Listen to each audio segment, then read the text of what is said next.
Hai guys. Hai guys, Jadi di sini kami dari kelompok 4 nama saya Tendrina Jozakira dan teman saya.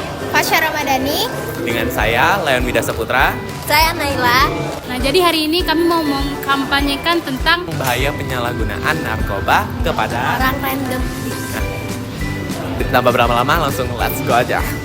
Nah guys, langsung aja kita mau cari-cari orang yang kita mau educate guys. Kita lihat dulu.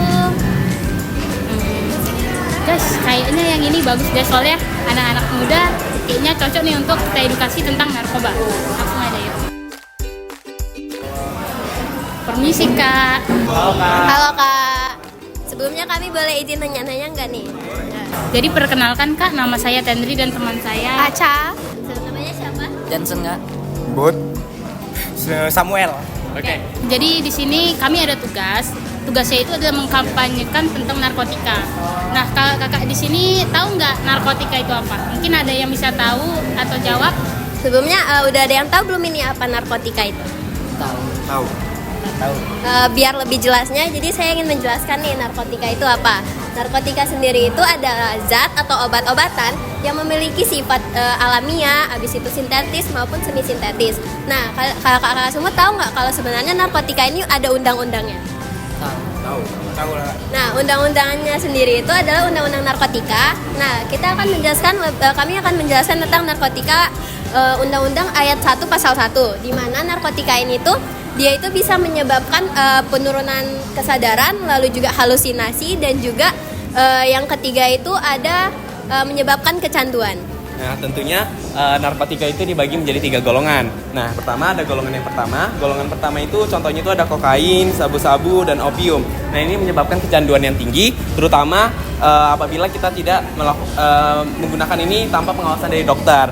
Nah, itu tuh jika kita menyalahgunakan narkoba pada golongan 1 itu akan dikenakan tindakan pidana penjara yaitu 4 tahun. Nah, kemudian ada golongan 2 yang itu contohnya ada petidin, terus ada morfin. Nah, yang mana ini tuh biasanya digunakan untuk dalam proses untuk rumah sakit yang dimana untuk digunakan dokter kepada pasiennya, yang kemudian apabila disalahgunakan akan dikenakan penjara selama 2 tahun. Yang terakhir ada golongan 3 yang contohnya ada etilmorfin, juga ada koedrina.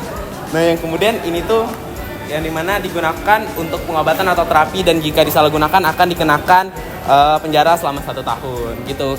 Jadi di sini tuh ada dampak, cara mencegah, dan penyebab. Dampaknya itu yakni gangguan sistem saraf, gangguan mental, halusinasi, gangguan jantung, paru-paru, dehidrasi, dan kematian. Kalau cara mencegahnya itu berani menolak hal buruk tersebut, sadar akan dampak yang mengganggu diri sendiri, selektif dalam pergaulan, melakukan hal positif, ingat ancaman hukuman. Jadi penyebabnya itu bisa stres, salah pergaulan, ajakan teman, rasa penasaran, terus konflik dengan keluarga juga bisa. Nah, jadi intinya tuh kak, narkoba ini bukannya menyelesaikan masalah, tetapi malah mempertambah masalah di hidup kita. Jadi saya ada satu pertanyaan, mungkin bisa dijawab. Menurut kakak sekalian, apakah kita boleh menggunakan narkotika? Enggak lah Kak, nggak bisa. Sekali-sekali boleh. Nah, sebenarnya jawabannya, narkotika ini tentu dapat digunakan bila pada keadaan tertentu, misalnya seperti pada pengobatan, misalnya operasi kita membutuhkan bius dan obat-obat lainnya. Namun, jika kita menggunakannya dengan berlebihan atau kita menggunakannya dengan salah, maka itu termasuk ke dalam tindak pidana, yaitu tindak pidana narkoba. Makasih ya Kak udah mau mendengarkan kami. Jadi kak, boleh nggak bilang say no to drugs ke kamera? Oke. Kakak boleh lihat ke kamera. Kita ngomong sama-sama say no to drugs. 1, 2, 3. Say no to drugs. Oke.